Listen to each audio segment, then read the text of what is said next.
Hi, students. Okay, so we're at the halfway point. So this is week 5. We're going to be starting our argument unit. So now that we've learned ethos, pathos, and logos, we've learned how to recognize it. We've learned what these things are. We're actually going to be using these now as a way to make our argument. Oftentimes when students think about what the word argument means, we often think about a fight, right? A disagreement, a verbal disagreement with another person.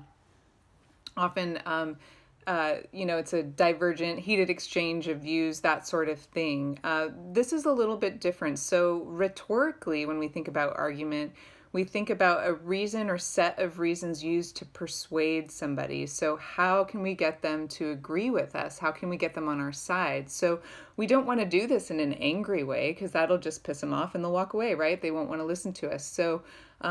So we need to think about how we can use ethos, pathos, and logos as a way to argue and or persuade our reader to agree with our view or at least understand and see our point.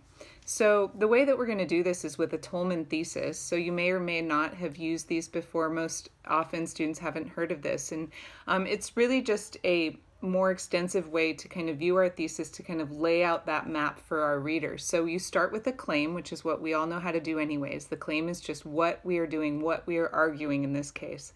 And then we follow it up with grounds, which is evidence, so some samples of how we're going to persuade our reader. And then finally, we do the warrant, which I like to call it the justification. I think that is more clear than the word warrant. So the justification tells our reader why this topic is even important.